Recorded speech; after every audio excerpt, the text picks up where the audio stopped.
पापा, वो मुझे आपसे कुछ बात करनी थी। बेटा Vineet, I am getting late for work. अरे आपने तो ठीक से नाश्ता भी नहीं किया अभी। नाश्ता नहीं करूंगा मैं, जूस पी लिया मैंने। चलो बेटा, कुछ तो खा लेते। बाद में बात करते हैं, ठीक है? बाय। मम्मी निधि, साड़ी में मैं ठीक लग रही हूँ ना? अच्छी है ना ये साड़ी?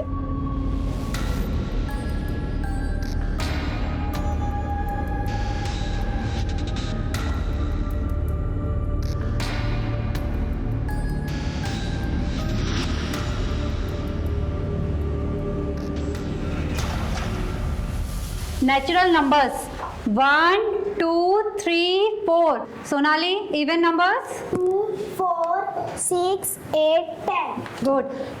निधि, ऑड नंबर। निधि, क्या हुआ?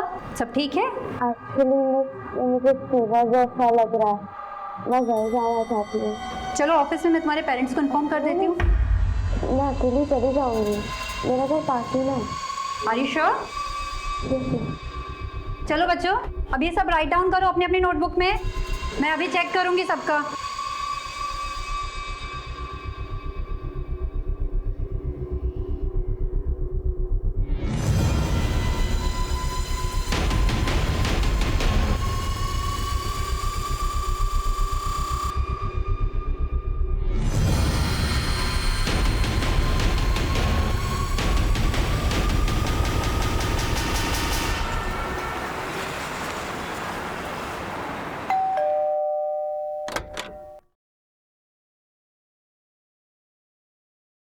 बोला जी मैडम जी। निधि कहाँ है? मैडम जी, निधि बेबी तो अभी तक स्कूल से आई नहीं। क्या आई नहीं अभी तक?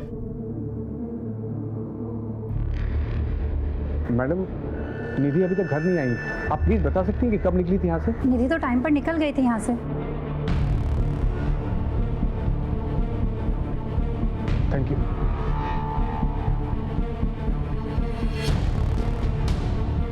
हाँ देवकी, निधि स्कूल से निकल गई थी। तू कहाँ गई होगी और तुम्हें कैसे कुछ नहीं पता? हाँ, मुझे कैसे पता होगा सागर? मैंने उसके सारे फ्रेंड्स को कॉल किया, किसी को कुछ नहीं मालूम है। कोचिंग क्लास में भी कॉल किया था, वो वहां पे भी नहीं गई है। सागर मुझे बहुत डर लग रहा है। सर, निधि स्कूल से निकल चुकी थी, लेकिन ना वो घर पहुंची ना अपने कोचिंग क्लास में। ऐसा कैसे हो सकता है सर?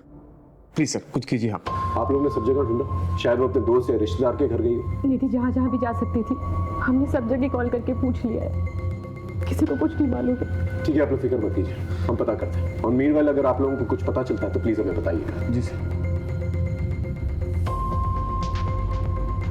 माँ बाप के बताए हुए पते पे पूछताछ करो और ये फोटो को सभी हाईवेज और पेट्रोलिंग वैन्स पे फ्लैश करो। सर,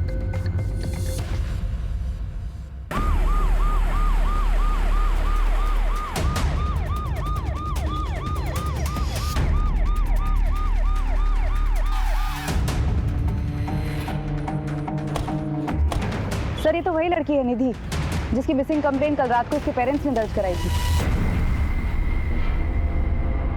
इस एरिया से इसका घर और स्कूल दोनों ही पास है। अगर ये स्कूल से वक्त पर निकली थी तो घर क्यों नहीं पहुंची? इतनी देर कर क्या रही थी? सर, लगता है इसे देर रात को यहाँ लाकर मारा गया होगा या डंप किया गया होगा। हो सकता है, लेकिन इतना तय है इसका मर्डर इसी एरिया में हुआ और पेरेंट्स को इन्फॉर्म करो। हाँ। हेलो, एक स्कूल जाने वाली लड़की की हत्या शहर के बीचों बीच कर दी गई थी। मामला बहुत ही नाजुक था। हमने बिना वक्त गवाए निधि और उसके परिवार से जुड़े सभी लोगों की जिंदगियों को टटोलना शुरू किया। यहां मैं एक बात बताना चाहूंगा आपको, केस जैसे शुरू हुआ था वैसा बिल्कुल भी नहीं था। इस केस में कई छोटे छोटे चक्रव्यूह थे जो हमारे पीठ पीछे एक बड़े भूकंप का माहौल इख्तियार कर रहे थे।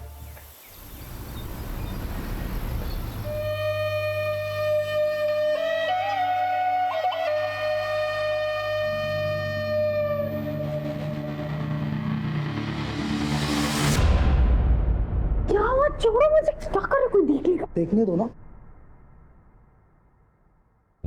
इसीलिए बुलाया मुझे। मेरे कोई दोस्त है ना, आज पुराना किला घूमने जा रहा है, तो हमें भी चलना चाहिए। क्या बोलते हो? नहीं बाबा, सर पे एग्जामिनेशन है और कॉम्पिटिटिव क्लासेस भी शुरू हो गई है, मैं नहीं जा सकती। सॉल्यूशंस है मेरे पास, मंग मारो ना तुम। मैं क्या यार, मैं तुम्हारे इतने करीब आने के बहाने बनाते रहता हूँ और तुम हो जो मुझसे दूर भागते रहते हो। That's not fair. हाँ क्या है भाई, काम करो ना अपना। चलो चलो चलते हैं।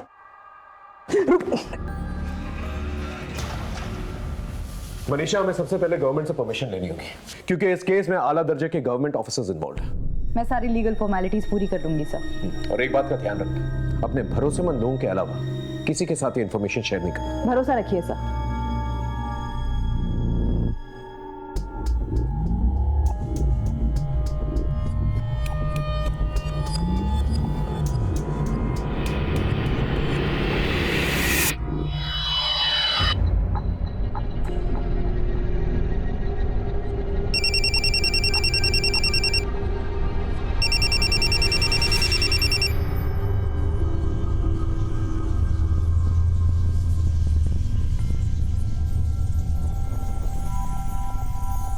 ठीक है, मैं आती हूँ। सुनो, आज का प्लान ड्रॉप करना होगा, इमरजेंसी है, मुझे अर्जेंटली निकलना होगा। बाय।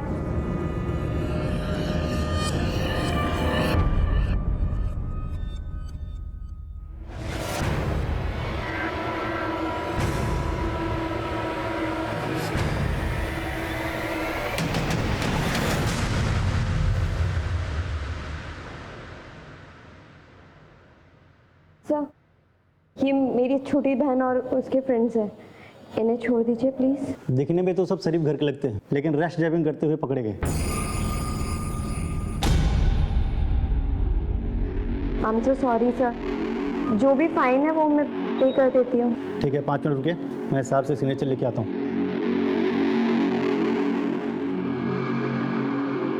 दीदी आई एम सॉरी, मेरी वजह से आपको इतना। मैंने कुछ पूछा तुमसे? ये सब करने जाती हो तुम कॉलेज?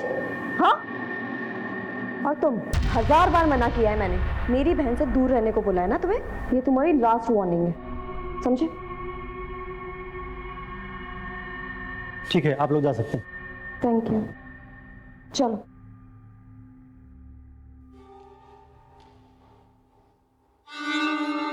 दुर्गेश, वो डॉक्टर कह रही थी कि ये समय बहुत अच्छा है माँ बनने के लिए। इतनी जल्दी क्या है? जल्दी मुझे नहीं, तुम्हारे पेरेंट्स को है। आखिर प्रॉब्लम क्या है? तुम मेरे सवालों के जवाब नहीं देते, लेकिन मुझे लोगों के सवालों के जवाब देने पड़ते हैं। हाँ तो दो, जिसे जो कहना है वो कहो, पर मुझे परेशान मत करो। अगर तुमने शादी माँ बनने के लिए की है ना, तो किसी और से शादी कर लेती तो अच्छा होता।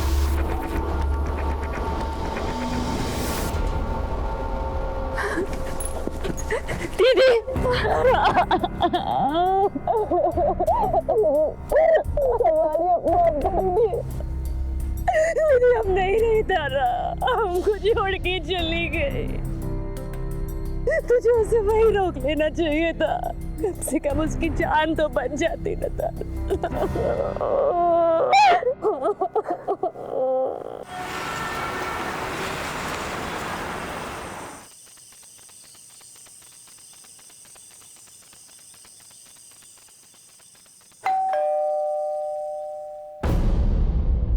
कहाँ रह गई थी? वो मैंने इसे बुला लिया था डिनर पर, तो बस इसीलिए लेट हो गए। चलो अब अंदर।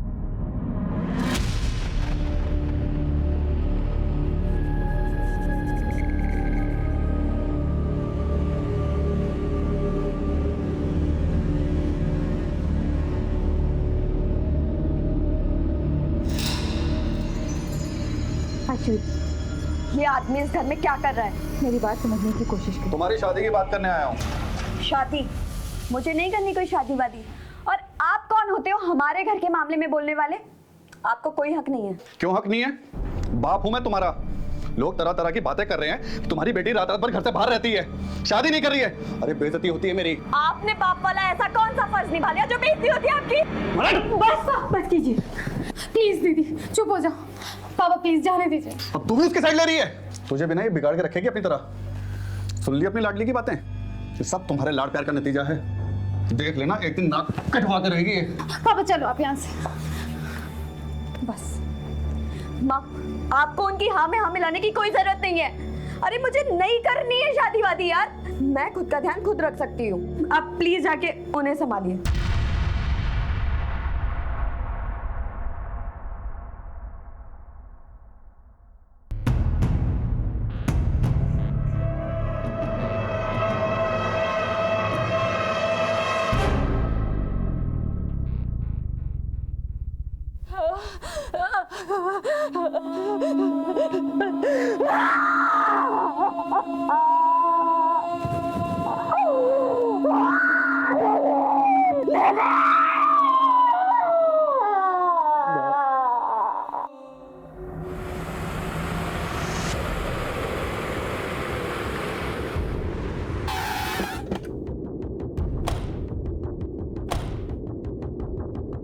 इन दिनों आपने किसी को निधि का पीछा करते या फिर उस पर नजर रखते हुए देखा था? नहीं मैम। तो स्कूल में किसी लड़के से या टीचर से कोई लड़ाई झगड़ा? नहीं मैम, हमारे स्टूडेंट और स्टाफ में कोई ऐसा नहीं था जो निधि को पसंद नहीं करता हो। वो एक ब्रिलियंट लड़की थी। फिर निधि के बिहेवियर में कुछ अजीब नोटिस किया हो? हाँ मैम, कुछ दिनों से निधि का बर्ताव बदला हुआ लग रहा था। वो उदास रहने लगी थी और पिछले 10 दिनों में वो 2 दिन स्कूल भी नहीं आई थी। और अभी 2 दिन पहले अचानक उसके स्कूल में तबीयत बिगड़ गई थी और वो छुट्टी लेकर 11 बजे ही घर चली गई थी। मुझे सुबह जैसा लग रहा है, मैं घर जाना चाहती हूँ। ओके। और हाँ, वो स्कूल के अलावा कोचिंग भी जाती थी। अब अगर वहाँ कुछ हुआ हो तो हम नहीं कह सकते।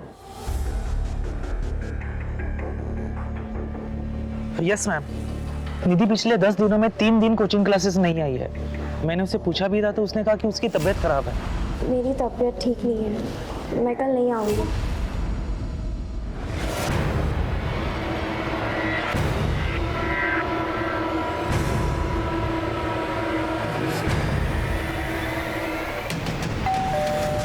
पिछले 10 दिनों में निधि स्कूल से 2 दिन और कोचिंग क्लास से 3 दिन एब्सेंट रही। उसकी तबीयत ठीक नहीं थी। निधि एब्सेंट थी? ऐसा कैसे हो सकता है सर? वो तो डेली जाती थी और तबीयत भी ठीक थी उसकी। लेकिन 2 दिन पहले सिकनेस की लीव लेके वो स्कूल से जल्दी निकली थी। लेकिन परसों वो कुछ देर से लौटी थी। निधि आज लेट हो गई? वो मुझे कुछ नोट्स कंप्लीट करनी थी, इसलिए स्कूल में देर हो गई। कितनी देर? करीब आधा पौन घंटा। स्कूल 1 बजे खत्म होता है, वो 11 बजे सिकनेस का बहाना करके निकल जाती है। तकरीबन 15 मिनट लगते हैं घर पहुंचने में। मान लेते हैं कि वो 4:30 बजे घर पहुंचे, तो ये 4 घंटे वो थी कहाँ? मुझे गलत हो गया ये सब सुनकर। इसका मतलब निधि स्कूल और कोचिंग क्लासेस के बहाने कहीं और जा रही थी। माफ कीजिए, लेकिन निधि का कोई बॉयफ्रेंड वगैरह था? उसने आप लोगों से बात की थी इस बारे में या कुछ नोटिस किया आप लोगों ने? सर कैसी बात कर रहे हैं आप? छोटी सी बच्ची थी हमारी, अभी उम्र ही क्या थी निधि की? मेरी नॉलेज में तो ऐसा कुछ नहीं आया था। शायद देवकी को पता हो। मुझे कैसे पता होगा? मैंने तो ये सब चीजें कभी नोटिस ही नहीं की। वैसे आपके आपसी रिश्ते कैसे हैं? हमारे रिश्ते का क्या होगा सर? कुछ भी तो नहीं। और इसका निधि से क्या लेना देना है सर? वो जब भी कुछ मांगती थी, पूछती थी, हम ला कर देते थे उसके लिए। फूल सी बच्ची थी हमारी।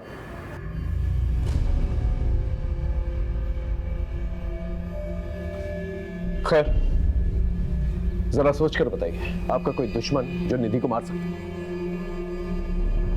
नहीं सर, हमारे किसी से कोई दुश्मनी नहीं है। मैं तो अपने बिजनेस पे फोकस रखता हूँ। पता नहीं हमारी बच्ची को किसने मार दिया।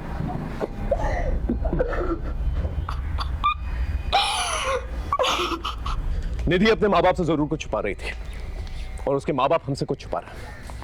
इनके आपसी रिश्तों के बारे में पता करो, पड़ोसियों से पूछताछ करो। बहुत सारी बातें जो हैं घर वालों से पहले मोहल्ले वालों को पता चल जाती हैं।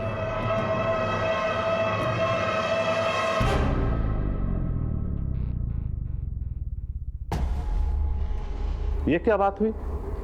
आपका बेटा चित्रा से कह रहा है कि दूसरी शादी कर ले और आप चित्रा से बच्चे की उम्मीद लगाए बैठे हैं। अरे नहीं नहीं समधी जी, जरूर पति पत्नी में कुछ कहा सुनी हुई होगी और आपकी बेटी घर की हर बात बताएगी और आप इस तरह लड़ने चले आएंगे। ये क्या बात हुई? मैं हूँ यहाँ पर, अभी इन लोगों का नया नया रिश्ता हुआ है, थोड़ा समय देते हैं इन्हें। वही तो मैं कह रहा हूँ समधन जी, आप ही लोग बच्चे की रट लगाए बैठे हैं और आप ही लोग समय देने की भी बात कर रहे हैं। इसमें चित्रा क्या करे?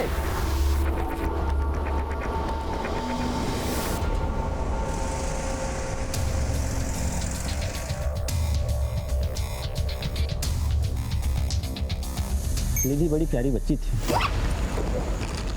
जो बच्ची अपना खाना दूसरे को खिला सकती है, अपना खिलौना दूसरे को दे सकती है, ऐसी बच्ची का दुश्मन कौन हो सकता है। हाँ, सागर को अपने पैसे का थोड़ा घमंड था, लेकिन निधि में ऐसी कोई बात नहीं थी। आपने कहा कि सागर को पैसों का घमंड था, क्या उसका कोई दुश्मन हो सकता है? तो दुश्मनी का तो मुझे पता नहीं, लेकिन इन मियाँ बीवी की आपस में बनती नहीं थी। और ये बात आपको कैसे पता चली? मेरे नौकर ने बताया। वो सागर का नौकर भोला का दोस्त है, आपस में एक दूसरे घर की कहानी बताते रहता है। मैडम, साहब और मेम साहब ऐसे ही है। ऐसा एक भी दिन नहीं गया होगा कि साहब और मेम साहब आपस में झगड़े नहीं हो। किन बातों पे झगड़ा होता था? देवकी, तुमने आज जो तमाशा किया ना, वो गलत है। अच्छा, मैं तमाशा कर रही हूँ? मैं जो कर रही हूँ वो गलत है और जो तुम कर रहे हो वो सब सही है? क्यों जिम में बिजी रहते हो? यही बोलते हो ना तुम? बीवी और बच्ची से बात करने का टाइम नहीं है तुम्हारे पास, क्योंकि तुम निहारिका के साथ बिजी रहते हो। और यही सब करना था तो मेरे संग शादी क्यों की? तुम्हारा ये जो पागलपन है ना, तुम अपने पास ही रखो। तुमसे बात करना बेकार है यार।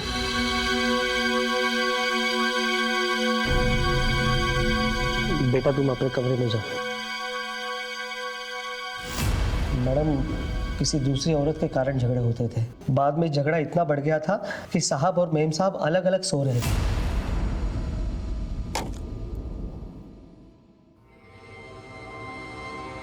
इन झगड़ों का बुरा असर निधि पर पड़ रहा था, वो उदास रहने लगी थी।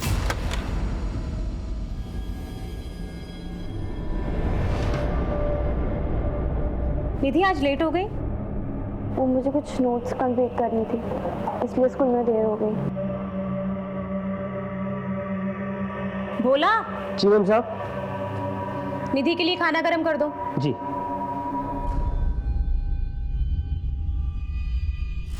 इस माहौल से बचने के लिए मेम साहब ने निधि के मासी के पास उसको छोड़ दिया।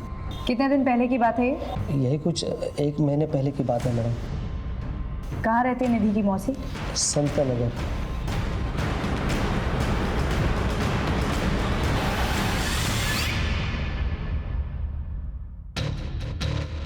क्या यही है दीप्ति की बहन का? सर पता तो यही बताया। प्रिया, बेटा तुम अंदर जाओ। जी सर, 15 दिन से निधि यहीं पर थी। प्रिया से उसकी बहुत अच्छी बनती थी, बहुत अच्छे से रहती थी वो यहाँ। पर फिर दीदी का फोन आया और उन्होंने कहा कि वो निधि को लेकर जाएंगे। पर निधि तो यहाँ से जाना ही नहीं चाहती थी। मासी, मुझे नहीं जाना है मम्मी के साथ, मुझे यही रहना है आपके पास। इधर आओ बेटा, बैठ। निधि, सब ठीक हो गया है वहाँ। कर रही हूँ, हम आएंगे ना तुमसे मिलने वहाँ। मासी, मैं हमेशा के लिए यही नहीं रह सकती क्या? मम्मी, निधि दीदी को यहीं रख लो ना। काश मेरी मम्मी भी आपके जैसी होती, आप मुझसे कितना प्यार करती हैं। और वहाँ मम्मी डैडी हमेशा झगड़ा करते रहते हैं। इसका मतलब ये बात सच है कि आपके जीजा जी और दीदी के बीच में जो झगड़ा होता था किसी लड़की की वजह से होता था। उस लड़की का नाम पता है आपको? उनके ऑफिस में एक लड़की है, उनकी असिस्टेंट निहारिका। जैसे जैसे उनका पैसा बढ़ता जा रहा है वैसे वैसे हमारे बीच में दूरियां बढ़ती जा रही हैं। हाँ सर, निहारिका नाम की सेक्रेटरी थी, उसे लेकर ऑफिस में झगड़ा हुआ था।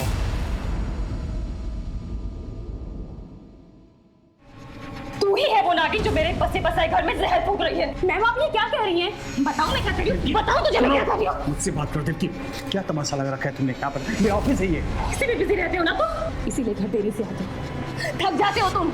आज तुम्हें ये फैसला लेना होगा, या तो तुम्हारी जिंदगी में चुड़ैल रहेगी या मैं और निधि। और इस सवाल का जवाब सोच कर घर लौटना, समझे तुम? अफेयर था या नहीं वो तो मुझे नहीं पता सर, लेकिन उसकी बड़ी बेइज्जती हुई। उस दिन के बाद से निहारिका ने ऑफिस आना भी बंद कर दिया। ठीक से करो।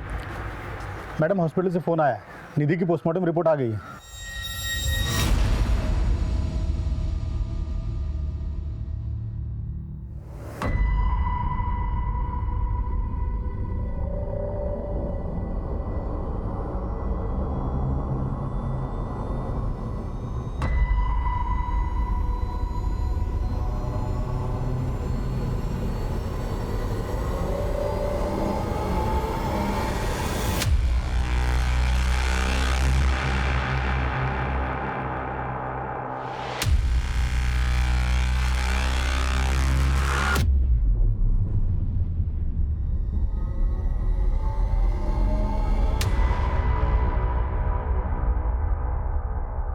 सर, जिस लड़की का सागर के ऑफिस में अफेयर था और देविका का झगड़ा हुआ था, उसने नौकरी छोड़ दिया है। हम उसका नया एड्रेस ट्रेस कर रहे हैं सर। निधि की काफी शॉकिंग है।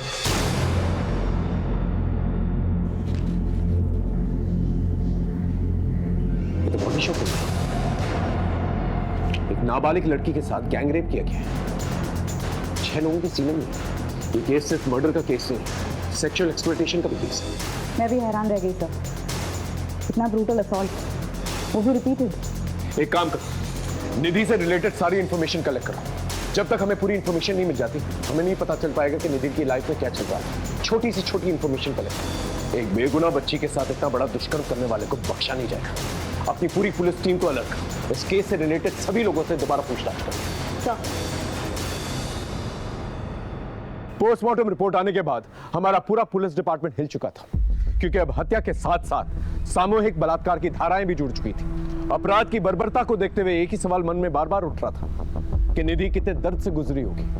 ऊपर से भी हम पर प्रेशर था और कई सामाजिक संस्थाओं ने इस गंभीर मुद्दे पर अपनी चिंता व्यक्त की थी। सवाल कई थे और जवाब ढूंढने में हम सरगर्म थे। हमारी पुलिस टीम के अलावा भी हमने इस केस की छानबीन में और लोगों को जोड़ लिया था। एक आम घर की आम लड़की के साथ इतना बड़ा जुर्म एक बहुत बड़े अपराध की दस्तक था, और इस दस्तक को पकड़कर असली अपराधी तक पहुंचना हमारे लिए एक बहुत बड़ा चैलेंज।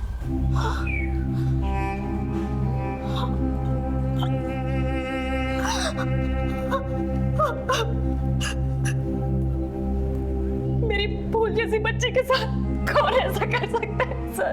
इसी सवाल का तो जवाब नहीं है आप लोगों के पास। वो स्कूल के बाद कहां जाती थी ये नहीं मालूम आप लोगों को। कोचिंग क्लासेस के बाद कहां जाती थी ये तक नहीं मालूम आप लोगों को। देख लिया आपने, इतना बड़ा अपराध हुआ उसके साथ। और हैरत की बात यह है ये उसके साथ पहले भी होता है। ये तो हमें पड़ोसियों ने बताया कि वो खामोश रहती थी, उदास रहती थी, लेकिन आप लोग को ये तक नहीं पता उसकी जिंदगी में क्या चल रहा है। मुझे आपसे कुछ बात करनी थी। सर, मेरी फूल जैसी बच्ची ने किसी का क्या बिगाड़ा था जो उसके साथ इतना बड़ा जुल्म हो गया। देखिए, पहले मामला मर्डर का था, अब क्लियर हो चुका है कि निधि का गैंग रेप छुपाने के लिए उसका मर्डर किया गया।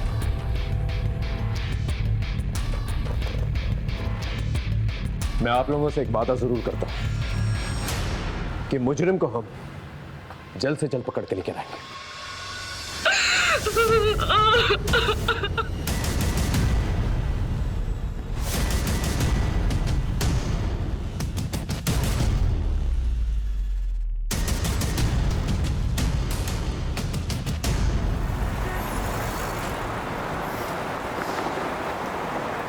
सलाम साहब।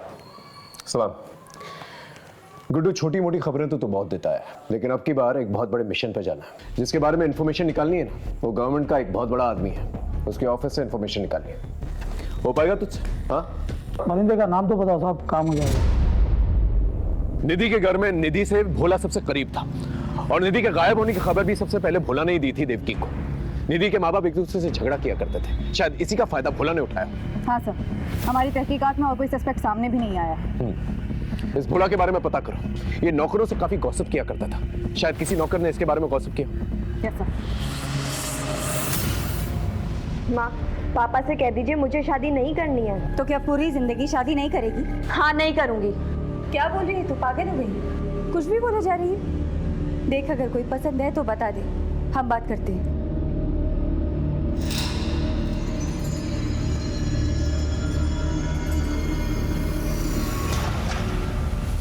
अब इसे क्या हुआ है? क्या देख? सुहाना, क्या हुआ है तुझे? हम लोगों को लड़ता देख करके तू रोए, ये तो पॉसिबल नहीं है। तो बता क्या हुआ? आयुष से झगड़ा हुआ है? फिर से उसने तुझे कुछ कहा है? बोल ना। कुछ नहीं दीदी, वो मेरी तबीयत ठीक नहीं है और सर में भी थोड़ा दर्द हो रहा है। तू सच कह रही है ना? हाँ दीदी, तुम्हारी कसम।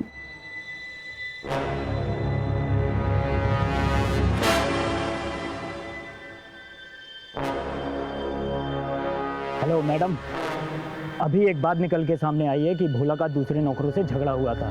मैडम पहले भोला और मैं दोस्तों के साथ उठता बैठता था, अभी वो नहीं आते जाते। क्यों? बोलना क्यों? ओके, एक दिन मजाक मजाक में हमारा झगड़ा हो गया।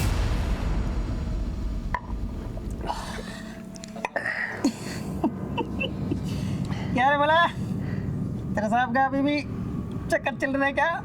अरे उनके मामले में मैं नहीं बोलते, वो बड़े लोग हैं। बड़े थे, उनकी बेटी भी हो रही है। क्या बोलना क्या चाहता बे? बोलना हक मारता है कि नहीं? साइकिल सिखाने के बाद आप छोड़ेंगे नहीं तुमको छोड़ेंगे नहीं हम। क्या बोल रहे हैं? मैंने तो उसको वही कहा था जो भोला की फितरत थी। कॉलोनी के सब काम वालियों के पीछे वो पड़ा रहता था, अक्सर निधि के साथ भी साइकिल सिखाते हुए दिखता था, इसलिए थोड़ा मजाक किया था तूने? नाबालिग लड़की के लिए घर के नौकर से गंदी बातें करना तुझे मजाक लगता है?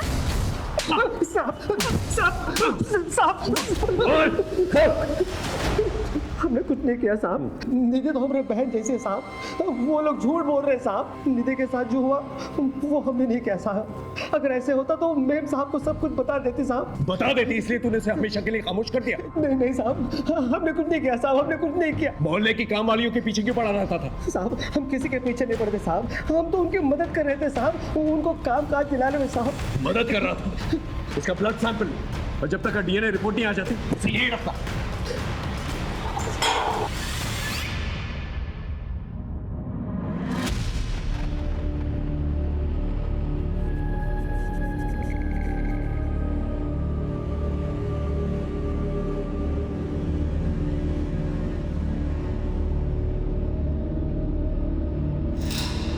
Excuse me, ma'am. Ma'am.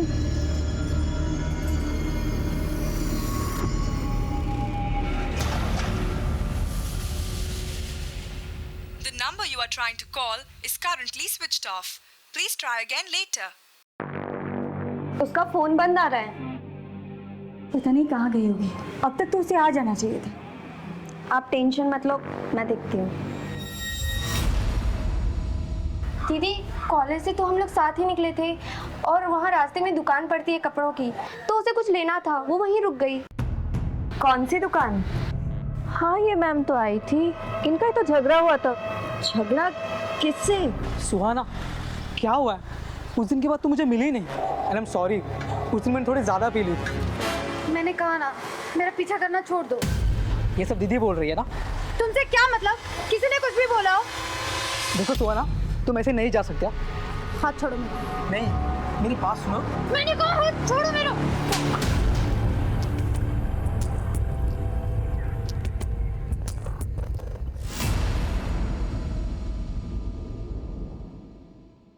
Sir, ये मेरी छोटी बहन है सुहाना। सर 18 साल की है, कॉलेज से घर ही नहीं लौटी।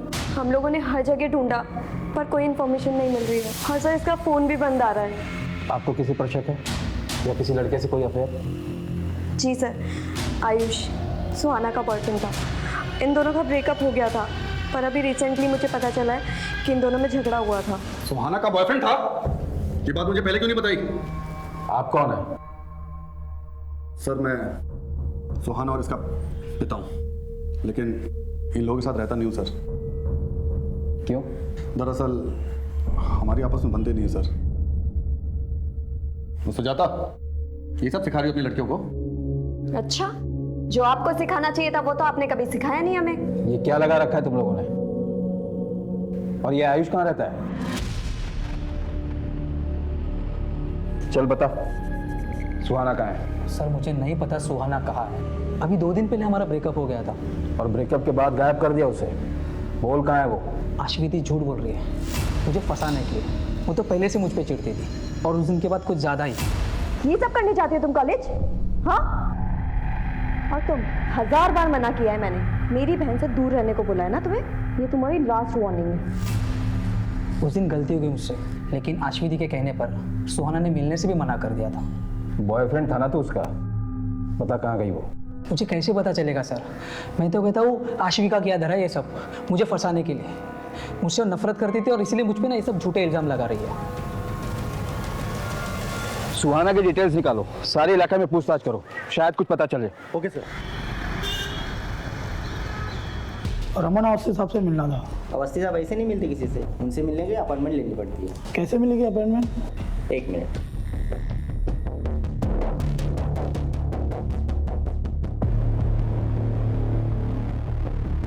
ये लीजिए, साहब का नंबर है, फ़ोन कर लेना।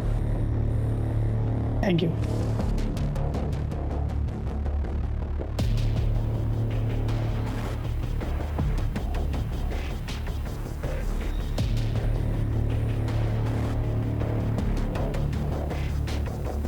हेलो,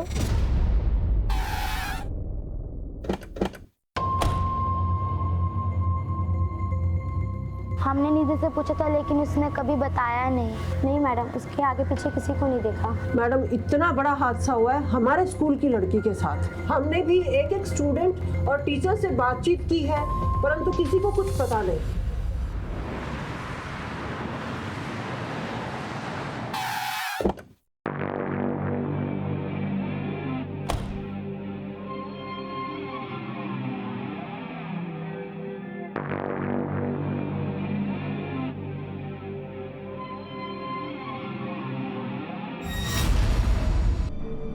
दुर्गेश, मुझे तुमसे बात करनी है।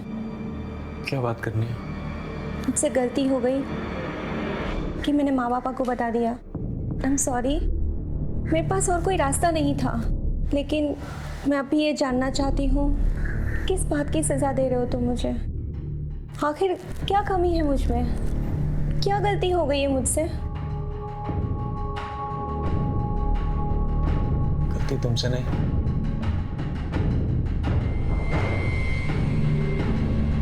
मुझसे। कैसी गलती? खबर क्या है वो बता। तो 1 साल पुरानी बात है। मैं निधि की स्कूल में एक टीचर थी नीता, उसके नाम था बवाल।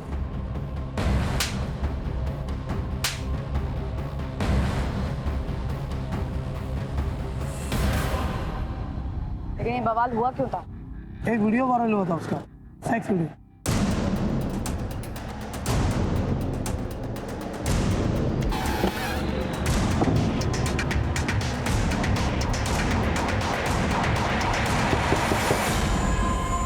मीता कहाँ है? उसे बुलाइए, हम उसे कुछ जानना चाहते हैं। मीता ने तो आत्महत्या कर ली। अच्छा हुआ जो उसने खुद ही जान दे दी, वरना मैं अपने हाथों से मार देता उसे। उस लड़की ने नाक कटवा दी थी मेरी। कितनी बेइज्जती थी हमारी। गुप्ता जी, हाय हाय, गुप्ता जी, हाय हाय, गुप्ता जी, हाय हाय, ले चलो इसे। गुप्ता साहब, हाय हाय, गुप्ता साहब, ये देखिए, देखिए अपनी बेटी की करतूत। ये गुल खिला रही है आपकी बेटी, ये हमारी बेटियों को पढ़ाएंगी और उन्हें अपने जैसा बनाएंगी। पापा मेरी बात का यकीन कीजिए पापा, ये वीडियो मुझे ब्लैकमेल करके बनाया गया पापा। अरे ये क्या किया तूने? हमें किसी को मुंह दिखाने के लायक नहीं छोड़ा तूने। पापा मैं सच कह रही हूं। देखिए बस, अब आप लोग अपना ठिकाना कहीं और देख लो, वरना भारी पड़ेगा आप लोगों को। कह देते हैं, चलो रे। बहुत बदनामी हो गई थी, इसलिए दुर्गेश ने सगाई तोड़ दी। कोई भी लड़का वही करता जो दुर्गेश ने किया। थोड़ी सी शर्म बची थी, इसलिए मीता ने आत्महत्या कर ली।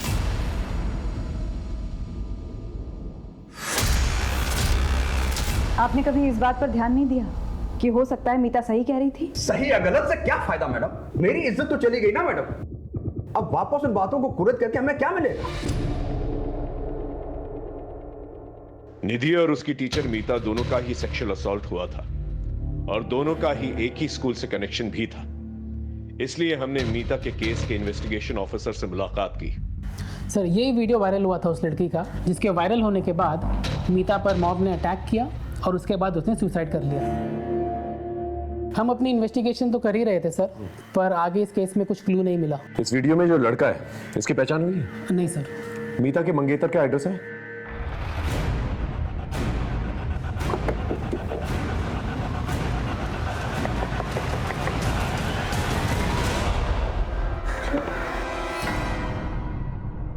क्या हम दुर्गेश से मिल सकते हैं? उन्होंने 1 महीना पहले ही सुसाइड कर लिया। क्या आपको दुर्गेश की मंगेतर मीता के बारे में कुछ पता था? जी हाँ, खुद दुर्गेश ने मुझे बताया था। मैं अपने पाप का प्रायश्चित करना चाहता हूँ। मेरी अंतरात्मा मुझे जीने नहीं दे रही। क्या बात है? हमें जो कुछ भी मीता के बारे में पता है वो सच नहीं है। मीता का वीडियो धोखे से बनाया गया था। उसी वीडियो से उसे ब्लैकमेल करके बार बार गलत काम करवाए जा रहे थे। ये बात कही थी उसने मुझसे, लेकिन मैंने उस पर यकीन नहीं किया और उससे शादी तोड़ दी। हो सकता है वो झूठ बोल रही हो। नहीं, झूठ नहीं बोल रही थी वो। उसका MMS है इंटरनेट पर। मीता ने अपनी जान देकर सच्चाई का सबूत दिया। उसी रात उन्होंने सुसाइड कर लिया। उसके अलावा मैं कुछ नहीं जानती। ये मामला केवल निधि का नहीं है, बल्कि मीता के साथ भी इस किस्म का अपराध हो चुका है।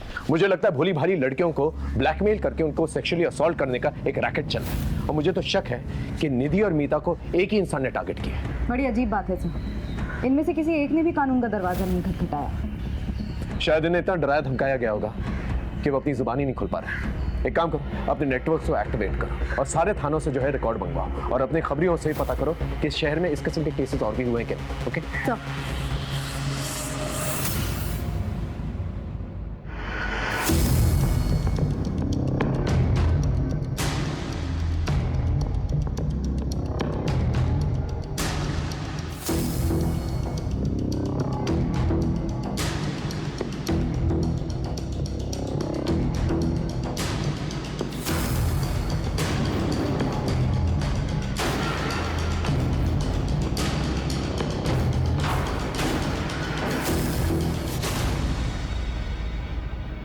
सर यही शॉप है। इसका लाइसेंस 2004 में लिया गया था। ये शॉप किस एरिया में?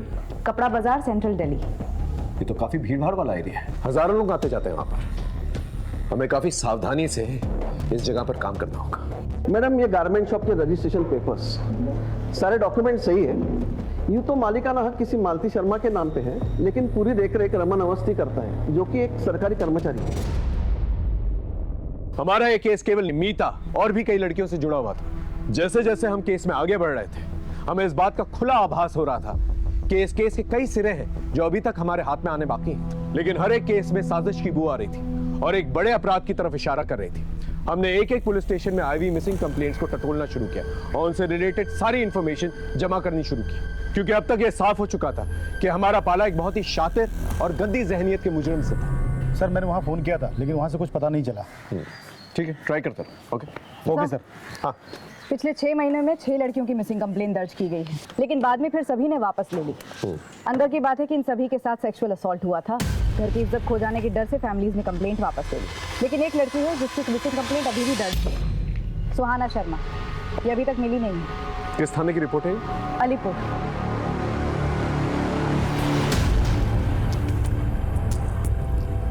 सुहाना शर्मा नाम है। लास्ट टाइम इसे एक गारमेंट शॉप के बाहर देखा गया था। वहाँ पर इसकी अपने बॉयफ्रेंड से लड़ाई भी हुई थी। हमने इसके बॉयफ्रेंड को डिटेन भी किया, पर उसने कहा कि वो इस लड़की के बारे में कुछ नहीं जानता। इसकी बहन अश्विनी ने कंप्लेंट दर्ज करवाई थी हमारे यहाँ। हमने काफ़ी ढूंढने की भी कोशिश की, लेकिन कोई लीड नहीं मिला, और बाद में इसकी फैमिली ने भी अपडेट लेना बंद कर दिया। इनकी फैमिली का कोई कॉन्टैक्ट नंबर? आपने जब इन्फॉर्म किया कि आप यहाँ आ रही हैं, तो मैंने कांस्टेबल से कहा था कि इनकी फैमिली से कॉन्टैक्ट करें। ठीक है। अश्वी से कोई कांटेक्ट हुआ? सर, अश्वी का नंबर भी बंद आ रहा है और वो ट्रेस भी नहीं हो रही है।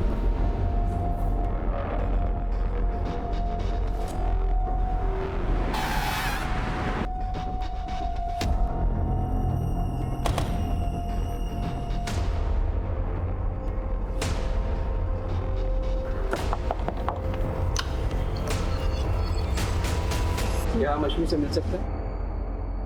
वो तो नहीं है। नहीं है मतलब? कहाँ गई? किसी काम से बाहर गई। सुहाना की कोई खबर मिली?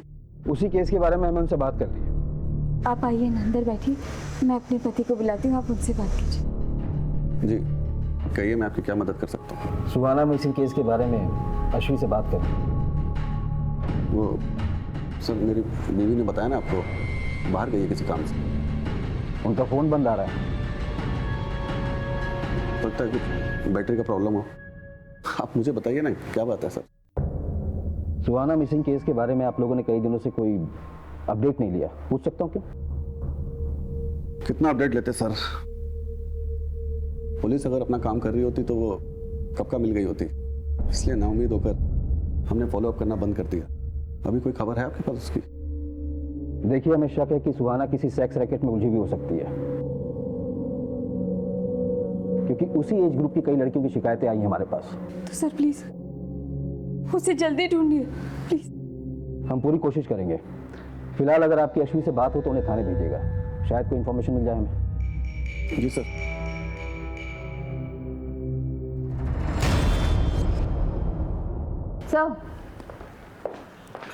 सर अश्वी का नंबर पिछले 15 दिनों से बंद आ रहा है और उसके पड़ोसियों ने भी उसे देखा नहीं, लेकिन एक नंबर है कॉल रिकॉर्ड्स में जो बार बार फीचर होता है, जिससे अश्वी लगातार टच में थी। अश्वी और चारू के कार्ड से एक ही होटल के बिल भी भरे गए हैं। मैंने चारू को बुला लिया है पूछताछ के लिए। हम दोनों दोस्त हैं सर। दोस्त? कॉल रिकॉर्ड्स में दोस्ती साफ नजर आ रही है तुम्हारी। क्या चल रहा था तुम्हारे और अश्वी के बीच में? कहाँ है अश्वी और सुहाना? मैं नहीं जानती सर, मैं तो अश्वी को खुद ढूंढ रही हूँ। तुम क्यों ढूंढ रही हो अश्वी को? हाँ देखो, जो कुछ भी सच है ना बता दो, बोलो। सर मैं आपसे झूठ नहीं बोलूँगी, वो मैं और अश्वी रिलेशनशिप में है सर। हम दोनों लेस्बियन हैं सर। अश्वी क्या हुआ? मुझे अर्जेंटली निकलना होगा अभी। आई कॉल यू ना। ध्यान से जाना। सर हम बाहर कहीं नहीं मिल सकते थे, इसलिए हम चुपचाप होटल में मिलने लगे और अश्वी की फैमिली का उस पर प्रेशर था। वो उसकी शादी कराना चाहते थे और वो शादी नहीं करना चाहती थी। फिर सुहाना गायब हो गई और अचानक से कुछ दिन बाद अश्वी भी गायब हो गई सर। लेकिन अश्वी के फादर तो कह रहे थे ऑफिस के काम से वो बाहर गई। नहीं सर, वो कहीं बाहर नहीं गई है, मैं खुद उसके ऑफिस में काम करती हूँ सर। इसका मतलब अश्वी के फादर ने हमसे झूठ कहा। थाने बुलाओ। सच बोलकर अपनी इज्जत की धज्जियां उड़वाते क्या? एक तो पहले ही सुहाना के गायब होने के गम से हम लोग उभरे नहीं थे कि अचानक अश्वी की सच्चाई सामने आ गई। कैसी सच्चाई? अश्वी कहाँ से आ रही? सर मेरी पत्नी मर चुकी है, इसलिए मैं कभी कभी कॉल गर्ल्स को बुला लिया करता था। और एक दिन मेरे दोस्त अभय की बेटी आश्वी आ गई। और सर एक सच्चे दोस्त के नाते ये बात मैंने अभय को बता दी। सर जान से मार दूंगा तुझे। झूठ बोलता है, यकीन नहीं होता ना? इस नंबर पे बात कर ले। सर इस बात को लेकर के मेरा और आशी का झगड़ा भी हुआ था। बेशरम, ऐसा घिनौना काम करने से पहले मर क्यों नहीं गई तू? सर उस दिन के बाद से वो घर नहीं लौटी और आती भी किसमें से।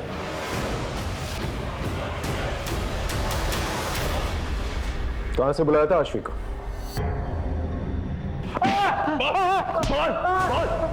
सच बोल।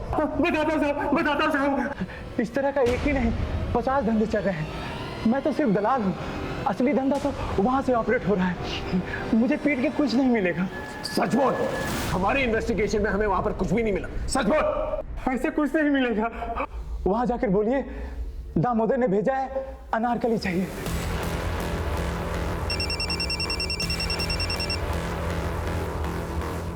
हेलो, ठीक है सर, निहारिका का पता चलेगा।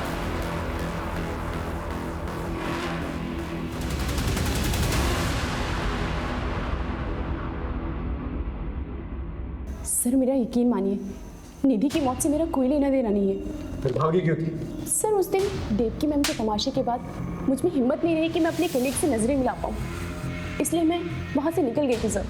जहाँ इतनी बातें वेरीफाई हुई हैं, तुम्हारा स्टेटमेंट भी वेरीफाई होगा, और जब तक ये बात सच नहीं साबित हो जाती तुम यहीं रुकोगे।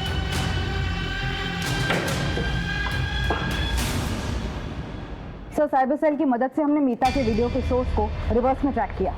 जो वेबसाइट सामने आई है उसका सर्वर फॉरेन में है। इसी वेबसाइट पर और भी लड़कियों के वीडियोस अपलोड हैं जिसकी इन्वेस्टिगेशन हमने की। आश्वी और निधि के वीडियोस भी इन वीडियोस में शामिल हैं। इसका मतलब पहले इन लोगों के वीडियोस बना के इन्हें ब्लैकमेल किया जाता है और फिर बाद में प्रोस्टिट्यूशन में ढकेल दिया जाता है और फिर और पैसे कमाने के लिए इन्हें फॉरेन साइट्स पे बेच दिया जाता है। इन दरिंदों को रंगे हाथों पकड़ना पड़ेगा। 6 महीने पहले मीता को टारगेट करते हैं लोग, और 1 महीने पहले आशवी और सुहाना को, और 10 दिन पहले निधि।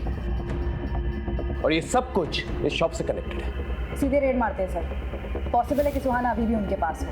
नहीं, इसलिए नहीं मार सकते, क्योंकि अगर इन लोगों को जरा सी भी भनक लग गई तो सुहाना और पता नहीं कितनी और लड़कियां जिनकी जान को खतरा हो सकता है। इन दरिंदों को पकड़ने के लिए इन्हीं की तरह शातिर होना पड़ेगा। अब हमारे हाथ में कुछ अहम सुराग लग चुके थे। अब जरूरत थी पूरी जिम्मेदारी के साथ, सावधानी के साथ प्लानिंग करके इस मिशन को अंजाम देने की। हमारी जरा सी भी लापरवाही मुजरिम को चौकन्ना कर सकती थी, उन्हें फरार होने का इशारा दे सकती थी। इसलिए पूरी जिम्मेदारी के साथ और मामले की संजीदगी को समझते हुए हमने प्लानिंग शुरू की।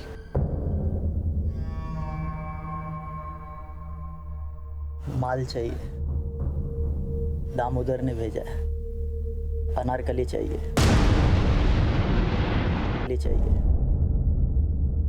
मिलेगा ना? असली वाला और कौला। माल दोगे तो सब मिलेगा।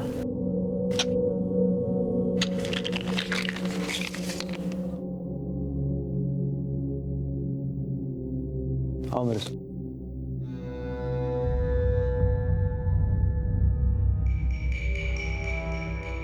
अंदर आओ।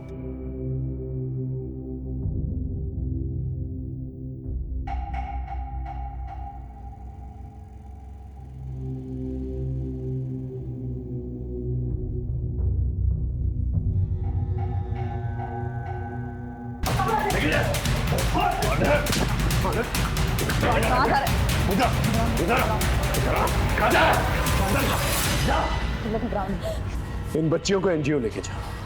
चल चल जाओ। घबराओ।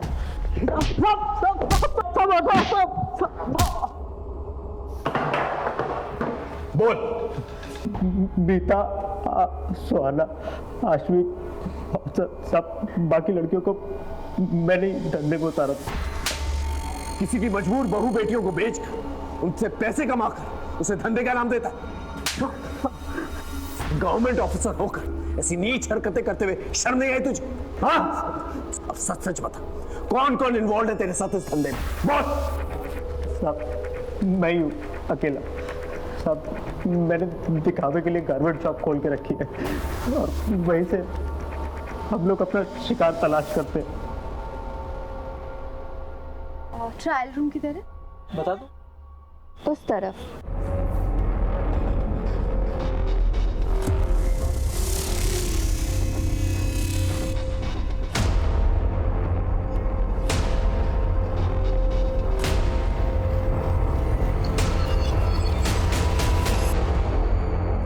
एक बार वीडियो बन जाता था तो फिर लड़कियों को ब्लैकमेल करना कोई मुश्किल काम नहीं होता था साहब। हम जानबूझ के सीधी सादी लड़कियों को और कम उम्र की लड़कियों को अपना शिकार बना देते ताकि वो आसानी से हमारे चंगुल में फंस सके।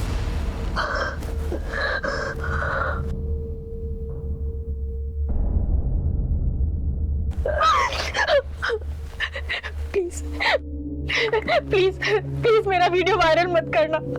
मेरी शादी होने वाली है।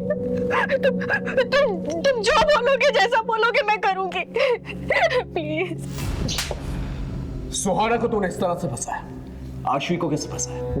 उस दिन सुहाना के कस्टमर पे ज्यादा टाइम ले लिया था, तो उसे ढूंढते ढूंढते आशवी दुकान पर आ गई थी। मेरी बहन है सुहाना, ये आपकी दुकान पर कपड़े खरीदने आई थी। ये आई थी यहाँ पर। आशवी बहुत खूबसूरत थी साहब, और उसके हमें ज़्यादा पैसे मिलते, इसलिए उस दिन हमने सुहाना को वहाँ से जाने नहीं दिया, और सुहाना के जरिए हमने आशवी को अपना शिकार बनाया।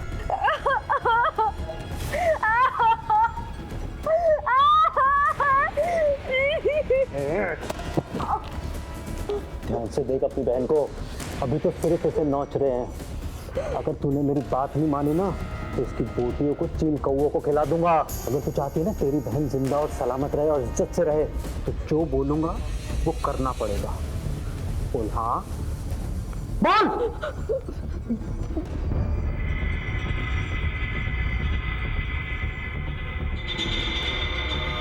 कहाँ है आशवी? आशवी कब की मर गई साहब?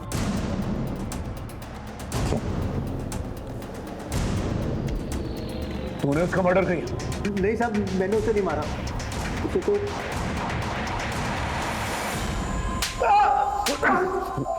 कबीर, बड़ी इज्जत की बातें कर रहा था ना तू कि इज्जत के मारे वो कहीं चली गई। फिर रमन को फोन करके उसे वापस क्यों बुलाया? बोल। यकीन नहीं होता ना? ले इस नंबर पे बात करके देख ले।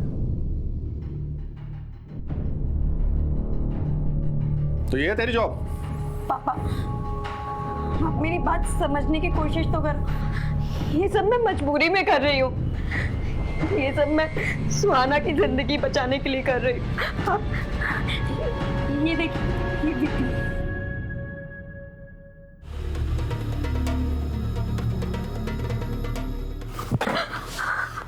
मुझे पहले ही पता था, खुद तो बर्बाद हो गई और उसे भी इस नर्क में झोंक दिया तूने। इसकी जिम्मेदार भी आप है। अपनी गलतियां भी मुझ पर डालेगी? आज ये किस्सा मैं खत्म करके ही रहूंगा। इसका मतलब आश्वी ने सच कहा था, वो सुहाना को बचाना चाहती थी, लेकिन तूने उसे मार डाला। बाप का हक तो जताना चाहता था, लेकिन फर्ज नहीं निभा पाया। उसने एक बार तुझसे भरोसे की उम्मीद की थी, अगर तूने उस पर भरोसा कर लिया होता तो आज वो जिंदा होता।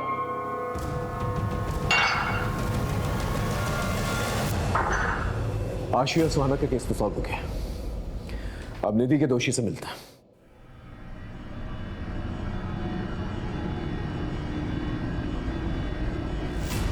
आशीष, सुहाना और मीता को तूने नहीं मारा, फिर उस मासूम बच्ची की क्या गलती थी? निधि, उसे क्यों मारा? निधि किसी के लिए खतरा बढ़ गई थी, इसलिए उसे मारना पड़ा।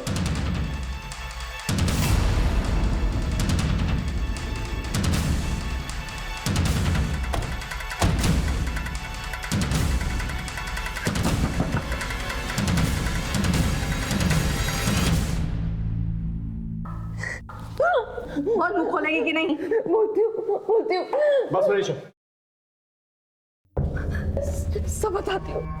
सर, मेरे पति शिव का बिजनेस अच्छा नहीं चल रहा था और मुझे पैसे चाहिए थे। मैं धंधे में आ तो गई थी, पर मुझे और पैसे कमाने थे, अपना घर खरीदना था। इसलिए एक दिन तारा देख, एक फॉरेन की पार्टी है मेरे पास, 1 लाख रुपए मिलेगा। 1 लाख? लेकिन उन्हें बच्ची चाहिए, कम उम्र की। कुछ कर सकती है क्या? ऐसी लड़की मैं कहाँ से लाऊंगी?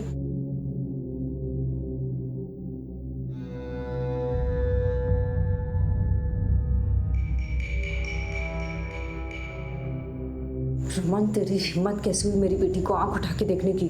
कब दोबारा देखना तो आंखें नोच लूंगी, मैं बता रही हूँ। देख ले तारा, तेरी फायदे के लिए कह रहा हूँ, 1 लाख रुपए कम नहीं होते हैं। घर खरीदना है ना तुझे? और फिर एक दिन निधि,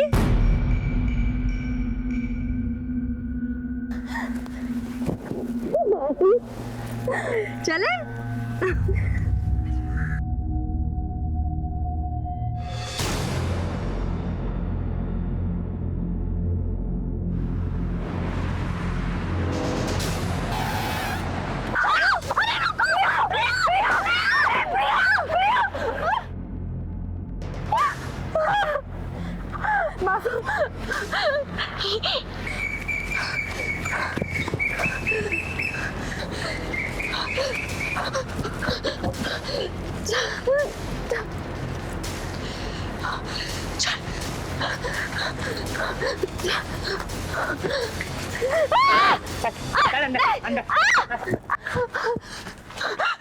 मेरी बेटी को छोड़ दो, मेरी बेटी को छोड़ दो। तुझे भले ही पैसे से प्यार ना हो, लेकिन मुझे तो है। मैं तो वसूल करके रहूंगा। मैं दे दूंगी। बच्चे को लेकर आओ। लेकिन एक दिन बोल पड़ी, तारा मासी, मैं थक गई, मुझे कुछ अच्छा नहीं लगता। मम्मी पापा मेरी बात नहीं सुनते। मैं बोला को सब कुछ बता दूंगी, वो हमारी मदद करेगा, मुझे भरोसा है। निधि बच्ची थी, कभी भी किसी के सामने भी मुंह खोल सकती थी। निधि अगर कुछ दिन और सहन कर लेती तो उसे आदत पड़ जाती। मासी थी तू उसकी, मासी माँ जैसी होती है, और तूने क्या किया? औरत के नाम पे कलंक है तू। तुझे तो एक ऐसी ऐतिहासिक सजा मिलनी चाहिए ना कि तुझ जैसे अपराध करने वालों की रूहें थर्रा जाए।